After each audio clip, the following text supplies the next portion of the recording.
¿Cómo fue la historia de la Declaración Universal de los Derechos Humanos? Esta declaración fue adoptada por la Asamblea General de la ONU el 10 de diciembre de 1948. Fue el resultado tras pasar la experiencia de la Segunda Guerra Mundial. Después de la Segunda Guerra Mundial y la creación de las Naciones Unidas, la comunidad internacional se comprometió a no permitir nunca más atrocidades como las sucedidas en ese conflicto. Los líderes del mundo decidieron completar la Carta de las Naciones Unidas con una hoja de ruta para garantizar los derechos de todas las personas en cualquier lugar y en todo momento. El documento, que consideraban y más tarde se convertiría en la Declaración Universal de los Derechos Humanos, fue examinado en primera sesión en la Asamblea General en 1946.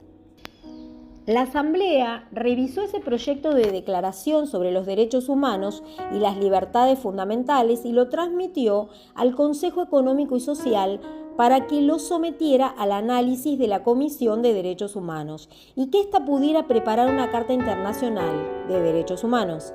La Comisión, en su primer periodo de sesiones, celebrado en 1947, autorizó a sus miembros a formular lo que denominó un anteproyecto de Carta Internacional de Derechos Humanos.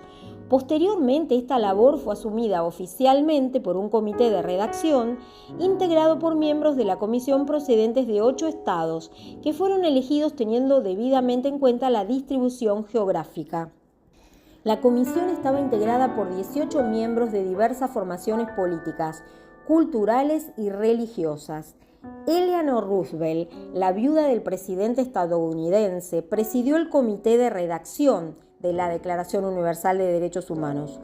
Junto a ella se encontraba René Bazin, de Francia, quien redactó el primer proyecto de la declaración, el relator de la comisión, Charles Malik, del Líbano, el vicepresidente Pen Chun-chan de China y el director de la División de Derechos Humanos de Naciones Unidas, John Humphrey, de Canadá, quien preparó la copia de la declaración. Pero de todos ellos, Eleanor Roosevelt fue sin duda la gran impulsora de la aprobación de la declaración.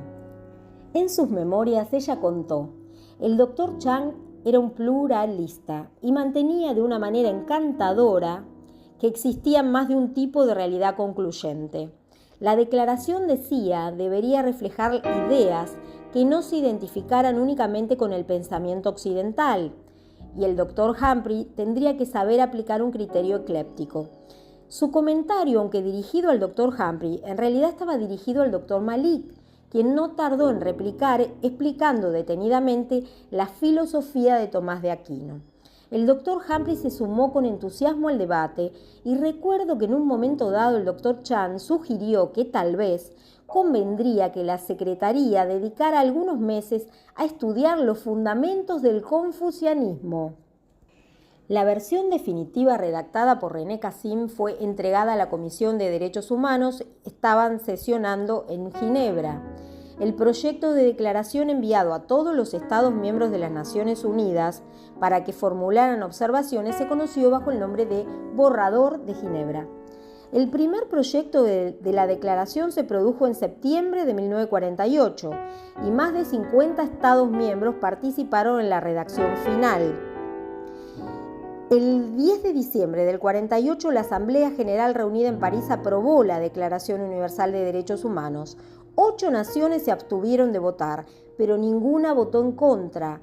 Hernán Santa Cruz de Chile, miembro de la subcomisión de redacción, escribió en su momento: percibí con claridad que estaba participando en un evento histórico verdaderamente significativo, donde se había alcanzado un consenso con respecto al valor supremo de la persona humana, un valor que no se originó en la decisión de un poder temporal, sino en el hecho mismo de existir, lo que dio origen al derecho inalienable de vivir sin privaciones ni opresión y a desarrollar completamente la propia personalidad.